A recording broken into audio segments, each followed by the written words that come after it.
Speaking of USC, he's the man who's leading the band there. He's the pride of USC, the thespian. He's Will Ferrell back on the show. Hi, Will. How are you?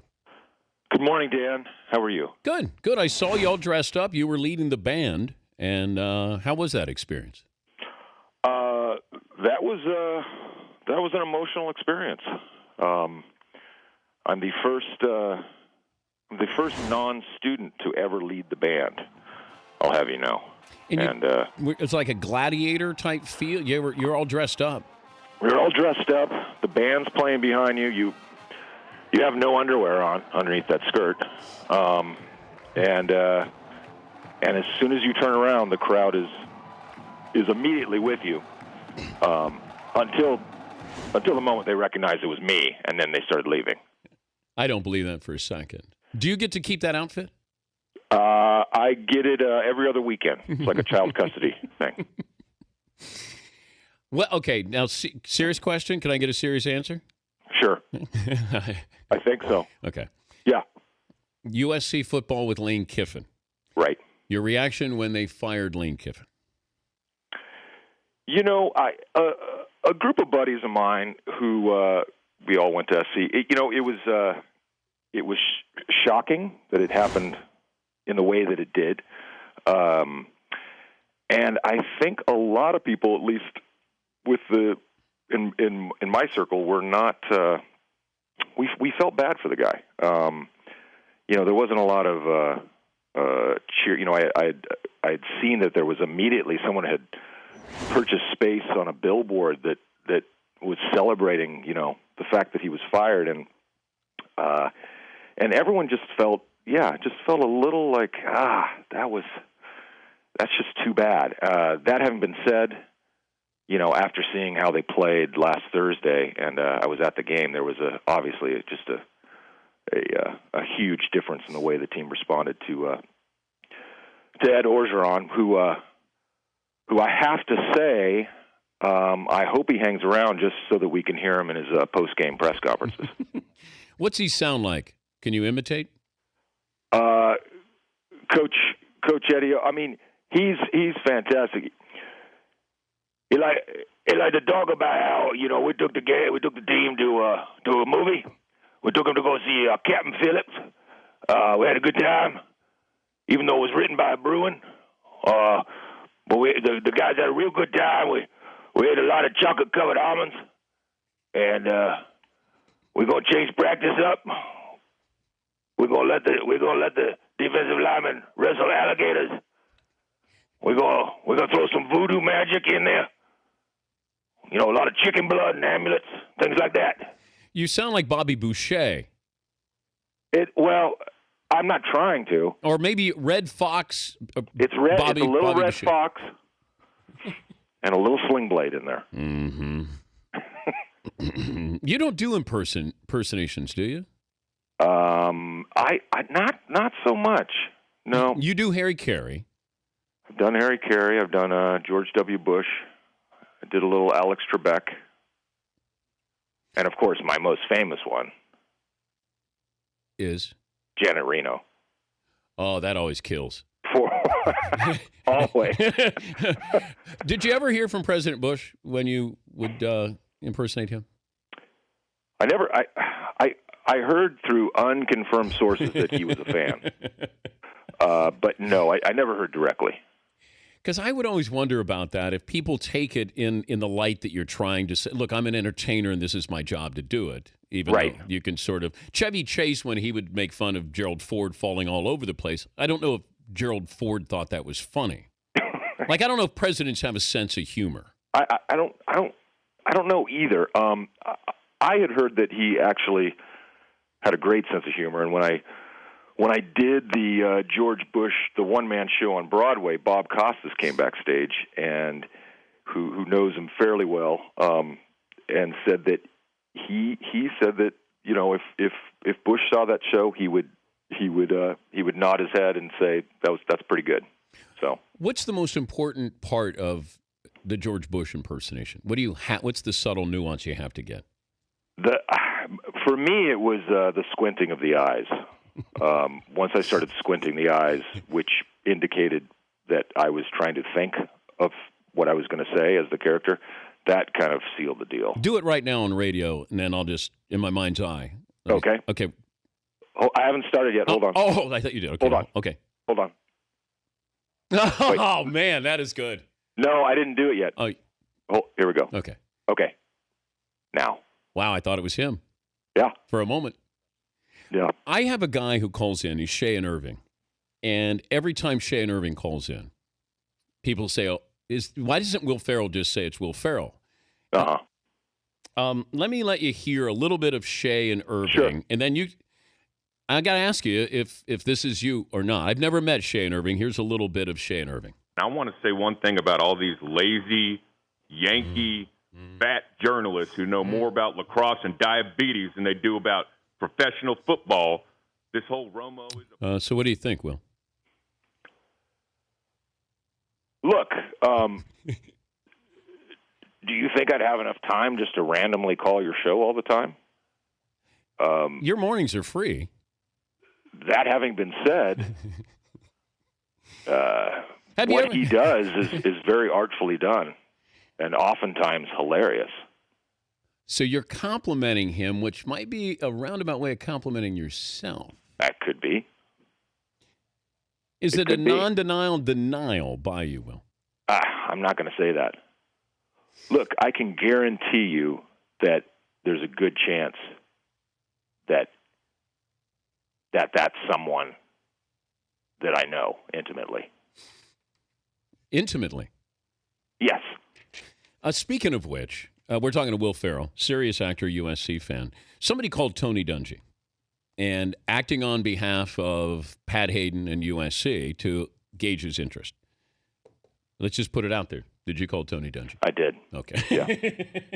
I called him multiple times. Breaking news, Will Ferrell, rogue booster, calls Tony Dungy. All right. And, yeah, Pat Hayden was not happy with me. No, he was not. But I told Pat, I'm like, listen, buddy, who's more famous, you or me? And he had to give it up. But, yeah, I'm starting my own search. And the guy I like, I mean, there's a lot of names being thrown out there for the USC job. Mm-hmm. We got Sarkisian, right? Yeah. Mike Riley, Oregon State. Yep. Maybe John Gruden. Yep. A lot of speculation. The guy I'm going to put, the guy I like, and the guy who I think could come in. He's from the pro game, which is you got to have nowadays. Bernie Bickerstaff. You know what? I think he's done coaching in the NBA. So he was 4-0 with the Lakers when he took over before D'Antoni. Before D'Antoni came in there, he had him going. He had him going. Had him rolling. Did you have a strong opinion on Dwight Howard, one way or another, with him leaving the Lakers? I got to say, it wasn't working, and when he left, it felt like, you know what? Let's just rip the Band-Aid off the scab here. But everybody piled on. Now Kareem talking about his basketball IQ, and just everybody.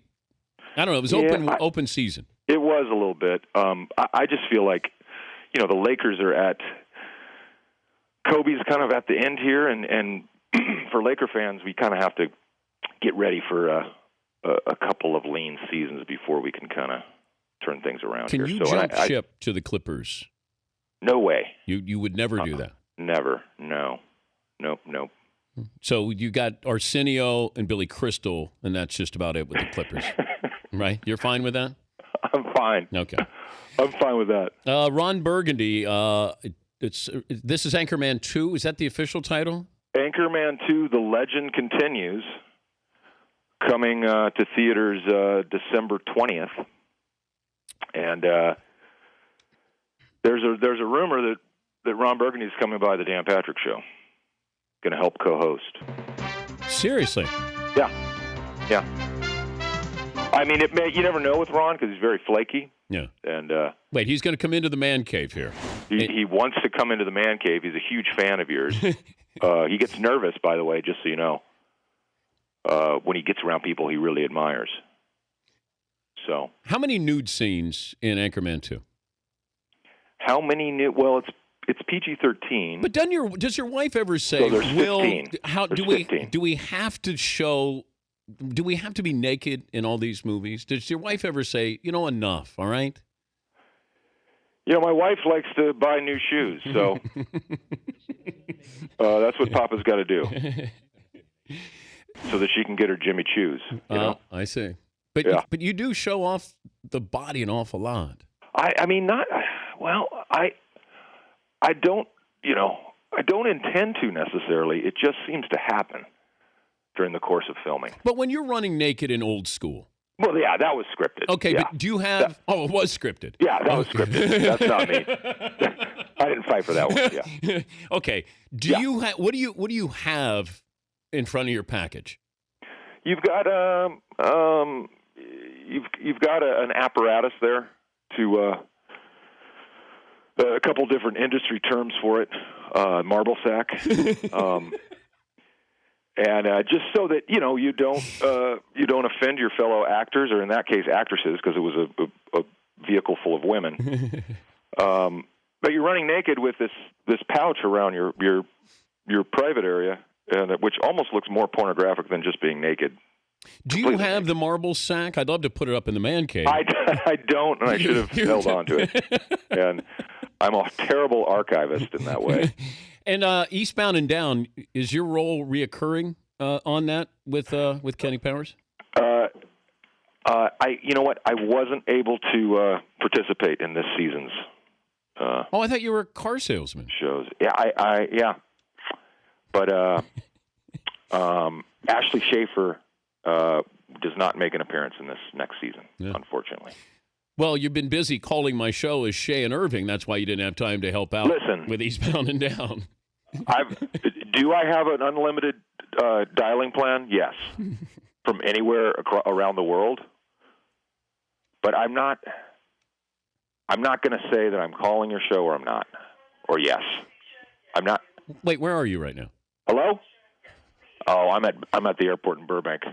Oh, where are you going? I'm just taking a Southwest flight to Minneapolis, St. Paul. To do what? Just to go. I've never been to that underground mall they have there. Well, it's Mall nice. of America? Yeah, it's nice this time of year. Yeah, yeah. So you're coming back same day, I would imagine. I'm just going there. Yeah. Come back same day. Picking up some shoes for your wife?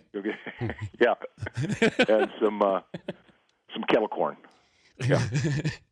Well, tell Ron what you're going to say. Yeah, something? quick question. Okay. I was listening to the show yesterday because I'm a fan, and you never did answer the question, do you like Howard Stern's butt cheese? I don't like I love, I think. Love, yeah. Love. Yeah. You ever been punked like that before? I don't think so. Yeah, that was pretty tough on live TV. But I have to say, when you guys played the clip again, you handled it in the moment. Very calm, cool, and collected. But I went to a segment called Fact or Fiction, and I had what I thought was fact that became fiction in that phone call there. That was nice. It was nice. Yeah. Tell Ronnie I said hello, and if he can do a drive-by here with the man cave, love to have Ron Burgundy in. Okay, well, we'll see. He's an elusive creature, that one. Who's your co-star? Who's the hot girl in Anchorman 2? Well, we have Christina Applegate back, of course. I love her. And then we have the delightful Megan Good. Good kisser. Yeah.